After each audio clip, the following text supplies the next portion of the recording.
What are some of the steps you take to avoid that, to avoid the system influencing the work in a way that, like, this is bad work, but that's not a bad talent. What the heck happened here? Like, a little bit of the organization or culture, or kind of the stuff that keeps this, the quality of work high. Right. Well, geez, there's quite a few. I know. I just asked you to boil the ocean. I apologize. No. It's okay. I'll offer a couple. I mean, there's what I won't go into too much depth on because we're talking relationships is the practices within the strategic and creative department that yield consistently high performing work. So we do that. We practice that with so much rigor that's allowed us to be, at the top of our game for 25 years. When it comes to setting the conditions for the relationship, that's where we bring some, different tools and practices to the table, which I'm happy to share with you and your listeners. We generally publish all of the tricks of our particular trade because we would love them to be practiced by many more people, because then I think it would help to heal some of the baggage that the industry has between, clients and marketers. So the foundational practice whenever we're working with a new client is the Rethink Relationship Accelerator. And it is designed to, it's kind of descriptive per the name. It's about accelerating the relationship, because you know how every new relationship works in life, whether you're meeting a neighbor or a love interest or a client, you start and everything's great. Everyone is on their best behavior. Yep. You're seeing only their great qualities. You're assuming all of this positive intent. You're imagining, all the things that will come. And then 100% of the time, something happens. That could be a disappointment, a missed expectation, some sort of upset, some market condition that was out of all of our control, and it causes a challenge. There's a dip. And that dip always happens. So it usually happens, a month, 2 months into a new client relationship. And the work that we do in the Relationship Accelerator is to give us have the conversations to develop the tools to get us out of that dip as quickly as possible so that we can get on with the work. Now, this is organizational behavior 101. This is forming, storming, norming, performing. And so this is a session that we hold to get through that. Now, what does that look like? It's honestly like a 3-hour therapy session, which scares a lot of people off.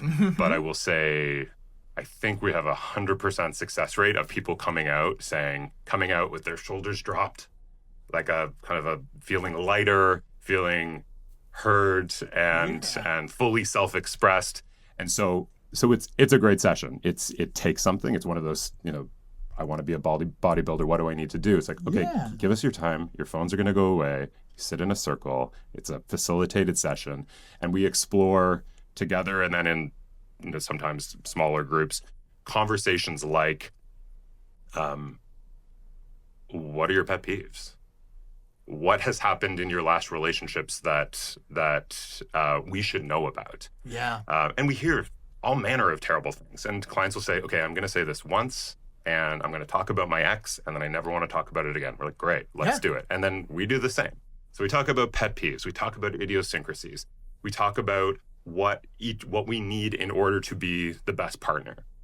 We also talk about what does success look like beyond the brief, beyond marketing objectives, because there's always so much more at play. And really understanding what's driving people is so helpful. And sometimes it's, I want to be the top performing business unit in my multinational organization, or I want to make the competition jealous, or I just want to be on late night, or I want a promotion. Like there's all manner of things that come about. Yeah. And these sessions they're so galvanizing, and they're galvanizing for the clients. Like they walk out saying that generally, the 5 to 10 folks who you might be working with at an agency, they come out saying, I've never had these conversations with my boss. And so it's great. So that session gets codified, and that becomes sort of the contract, if you will. It's the thing you get to go back to quarterly. And it's not like, there's lots of mutual performance review style processes, and they're fine. But this one is kind of mutually created, and then you get to say, are we doing that thing? Yeah. Are we on track? And hey, we said in July that we wanted to be doing this. Well, we're not on track. So what do we need to do? And then you can start to kind of tinker with those behaviors and practices to get there. So the Relationship Accelerator, foundational. Another one, and this is perhaps a little more tactical in terms of like the actual work, but it leads to new behaviors and it's trust building, which is a practice we have that we call Go Then Grow. And it speaks to the approach of getting into market with new work. So when clients come to us and they say, hey, like, we'd like to be that world-class bodybuilder, please. And however, we would also like to go through these testing modules, and this is the way we must do this, and here's the set media plan. We say, okay, well, this isn't going to work. So we'll sometimes say, okay, let's try something.